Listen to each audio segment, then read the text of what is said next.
बबनराव लोणीकर हे भारतीय जनता पार्टीचे आमदार आहेत. बबनराव लोणीकर साहेबांना माझी विनंती आहे, तेही एक शेतकऱ्याचा मुलगा म्हणून आहेत. शेतकऱ्यांच्या मुलाविषयी, शेतकऱ्याविषयी असं वक्तव्य करताना त्यांना लाज कशी वाटत नाही, हा माझा प्रश्न आहे.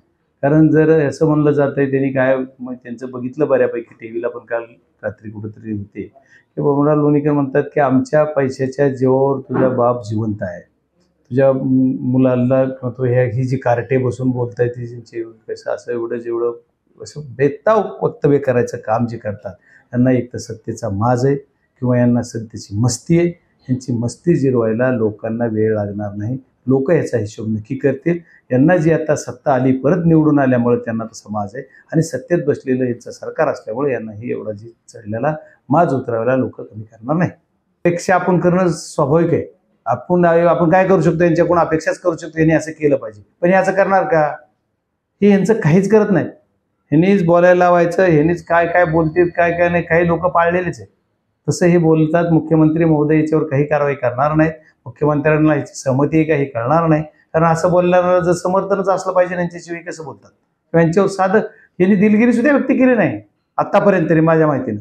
एवढं शेतकऱ्यांच्या मुलाला कार्ट्या म्हणलं जातंय, त्यांना तुम्ही तुझे आई बाप आमची आम्ही पेन्शन देतो, मग उपकार करता का देता?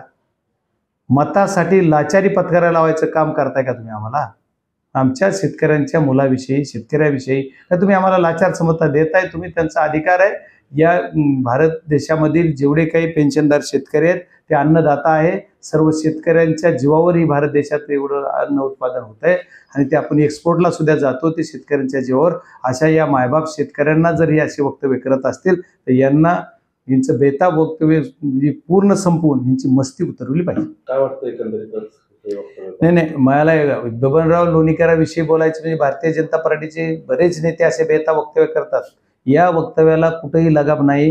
यांच्यासारख्या या सर्व माणसांना जीभ लोकांनी धरून हसळली पाहिजे. यांची जीभ झडणं, त्यांचं झडणं जीभच हसळली पाहिजे की यांनी असं बोलूच कसं शकतात.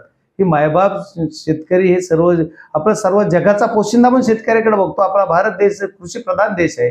या देशामध्ये आपण शेतकऱ्यांना एक देवाच्या भूमिकेत बघतो, अन्नदाता म्हणून बघतो. अशा अन्नदात्याच्या मुलाविषयी असं बोलणं, अशा त्या शेतकऱ्यांना विषयी तुझे म्हणजे कार्टे म्हणणं, तुझे आई बाप म्हणणं, असं वक्तव्य करणं, याच्यासाठी यांची जीभ झडायला पाहिजे ना. यांची जीभ लोकांनी हसडून काढली पाहिजे. एबीपी माझा, उघडा डोळे बघा नीट.